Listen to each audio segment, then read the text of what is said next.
मोअज़्ज़ज़ नाज़रीन अस्सलामु अलैकुम। नाज़रीन, इस वीडियो में हम बात करेंगे इंग्लिश उस्मान के वॉल्यूम 119 के पार्ट 3 के बारे में। वीडियो के आगाज में अस्मा मलून खातून से कहती है, मैंने आपको बहुत नुकसान पहुंचाया, मेरा भाई अब महफूज है, अब आप मुझे सजा दे दें, आप जो कहेंगी मैं राजी हूँ। तो मलून खातून कहती है, अगर तुम ये कह रही हो तो तुम जानती हो कि तुम्हारी वजह से क्या हुआ, है ना अस्मा? जवाबन अस्मा कहती है, हाँ मैं जानती हूँ, मुझे माफी मांगते हुए भी शर्म आती है, मैंने जो किया है उसकी कोई माफी नहीं, आप जो भी सजा देंगी मैं राजी हूँ। तो मलून खातून कहती है, अगर ये गलती तुम अपने भाई को बचाने की वजह से ना करती तो जिस दिन मुझे तुम्हारी गद्दारी का इल्म हुआ था मैं वही तुम्हारी जान ले लेती। इस पर अस्मा कहती है, आप ठीक कह रही है। इसके बाद मलून खातून कहती है, अब तुम मुझसे एक वादा करो, तुम दोबारा ऐसी गलती कभी नहीं करोगी। ये सुनकर अस्मा एकदम से कहती है, कभी नहीं, कभी भी नहीं, मैं सबक सीख चुकी हूँ, मैंने बहुत से लोगों को दुख पहुंचाया, मुझे सजा दे, मुझे ऐसे सजा दे ताकि मैं आखिरत की सजा से बच जाऊं। इस पर मलून खातून से प्यार करते हुए कहती है, मैं तुम्हें माफ करती हूँ अस्मा, तुम कहीं नहीं जाओगी, तुम यही रहकर इसकी तलाफी करोगी।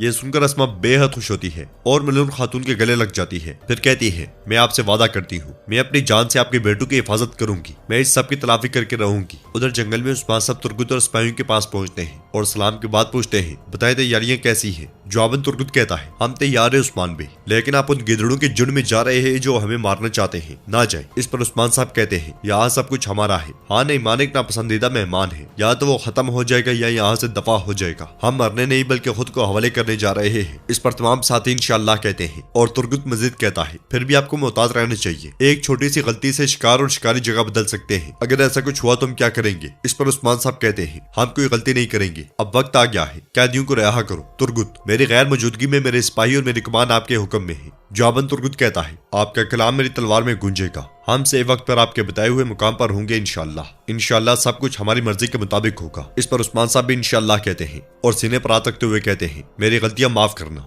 जवाबन तमाम साथी कहते हैं, माफ करते हैं जनाब, माफ करते हैं, आप हमें भी माफ करें। तो उस्मान साहब कहते हैं, माफ करता हूँ, माफ करता हूँ, हम ये काम खत्म करने के बाद बाकी काम भी करेंगे, आप मेरी बात गौर से सुनो। उधर नईमान अपने खेमे में सावेली से कहता है, ताजिर वही लेंगे जो हम उन्हें कहेंगे, तुम इन जमीनों में मेरा सांप बनोगे सावेली। जवाबन सावेली कहता है, जो हुक्म कमांडर नईमान। नईमान मजीद कहता है, अस्मियान सोचेगी कि तुम उसके साथ हो, हमारे ताजिर जो कुछ नहीं ला सकते वो तुम लाओगे, हम एक बड़ी आग शुरू करेंगे, ये हमारे दुश्मनों को जला देगी और हमारे दोस्तों को गरमाइश देगी, जाओ और इस आग के लिए कुछ लकड़ियां ले आओ, चलो। ये सुनते साथ ही सावेली चला जाता है। उधर उस्मान साहब कहते हैं, पहले आप कारवान पर हमला करेंगे, ये आपकी पहली चाल होगी, मेरे बताने के बाद खबर आ जाएगी, मैं नईमान को बताऊंगा कि आपकी फौज के अंदर बगावत की चिंगारी भड़क रही है, उसके बाद जो लोग ये जानेंगे कि नईमान ने इस्लाम कबूल कर लिया वो करारगाह पहुंचेंगे, तुम उन्हें रहा करोगे। तो बुरहान पूछता है, जनाब क्या वो मुसलमान गजन खान की फौज में शामिल नहीं है, वो हमारे मजहब के खिलाफ क्यों है? तो उस्मान साहब कहते हैं, नहीं, वो वही है जो गजन खान के खिलाफ है, जो इस सरजमीन से इस्लाम को खत्म करना चाहते हैं। जब उनको पता चलेगा कि नईमान ने इस्लाम कबूल कर लिया है तो वो समझेंगे कि हम धोखे में थे और बगावत शुरू हो जाएगी।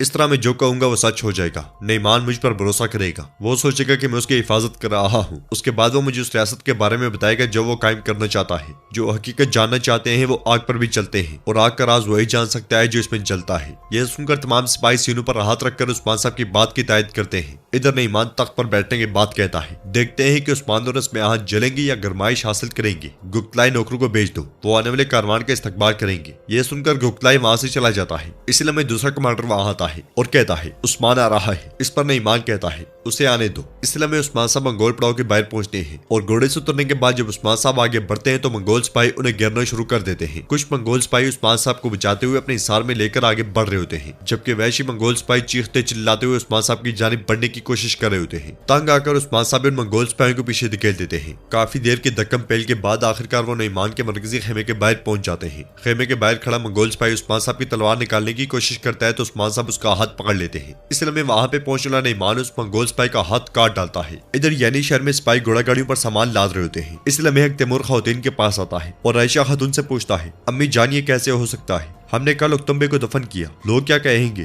तो आयशा खातून कहती है, हमने उसे कहा बेटा, लेकिन बेगिया खातून साबित कदम है, वो कह रही है कि अगर तुमने अभी शादी ना की तो वो कभी नहीं होने देंगी। यह सुनकर तैमूर गुस्से में वहां से चला जाता है और मलून खातून कहती है, आखिर बेगिया खातून का मकसद क्या है, वो क्या चाहती है? इस पर बाला खातून कहती है, मैं कुछ सोच रही हूँ लेकिन बाला खातून की बात मुकम्मल होने से पहले मलून खातून कहती है, बाला खातून क्या आप भी वही सोच रही हैं जो मैं सोच रही हूँ? तो बाला खातून कहती है, उक्तम बेग का कोई बेटा नहीं है। बेंगिया खातून अब पोस्ट की मालिक है, लेकिन दूसरे सरदारान इस बात पर एतराज करेंगे। बेंगिया खातून चाहती है कि इस्लामी और खान और अलाउद्दीन वहां आते हैं और मलून खातून उनसे प्यार करते हुए कहती है, आप दोनों पहले अल्लाह की हिफाजत में और उसके बाद एक दूसरे की हिफाजत में है। होशियार रहना, ठीक है? चलो अवाम को उनका सोना दे दें और अपने कबीले की मदद करें। इसके साथ ही वो बात दूरी छोड़कर घोड़ों पर सवार होते हैं और वहां से रवाना हो जाते हैं, जबकि हुसैन छुपकर उन्हें देख रहा होता है। इधर मंगोल पड़ाव में ईमान उस्मान साहब से कहता है, उस्मान तुमने अभी तक कोई जवाब नहीं दिया, हम इस पर हमला नहीं करेंगे। उस्मान अब बोलेगा, फिर हमें पता चलेगा कि उसकी तलवार हमारे हुक्म के मातहत है या उसका सर हमारी तलवार के नीचे है। जवाब में उस्मान साहब कहते हैं, मेरी तलवार सिर्फ रब के हुक्म के मातहत है। रब हुक्म देता है कि अपने लोगों की हिफाजत करो, अपने लोगों की हिफाजत के लिए मैं तुम्हारा साथ दूंगा, लेकिन यह हरगिज मत समझना कि मैं तुम्हारी तलवार से डरता हूँ। जवाबन ने ईमान कहता है, अगर तुम डर गए तो मैं तुम्हें अपनी फौज में नहीं चाहूंगा उस्मान, तुम बहादुर हो, अपनों का ख्याल रखते हो, इसीलिए तुम जिंदा हो। बोलना मत के बुज़दिल रोज मरते हैं और बहादुर एक बार मरता है, लेकिन मैं चाहता हूँ कि तुम मेरे नौकरों के सामने मेरे वफादार हो, फिर कोई भी दोबारा तुम्हारी बेइज्जती नहीं करेगा। मुझे बताओ उस्मान। तो उस्मान साहब कहते हैं, मैं काई का सरदार हूँ, मैं सरहदों का मालिक उस्मान बे हूँ। आपसे मेरी तलवार कमांडर ने ईमान के हुक्म के मातहत है, मैं तुम्हारे कहने पर जान लूंगा और हमले भी करूंगा। यह सुनकर ईमान कहता है, मैं तुम्हें सही से नहीं सुन सका, दोहराओ उस्मान। तो उस्मान साहब अपने हथियार फिजा में बुलंद करते हुए कहते हैं, आपसे मेरे हथियार कमांडर ने ईमान के हुक्म के मातहत है। ये कहते साथ वो हथियार ने ईमान की जानिब बढ़ाते हैं। तो ईमान कहता है, इन्हें अपने पास रखो,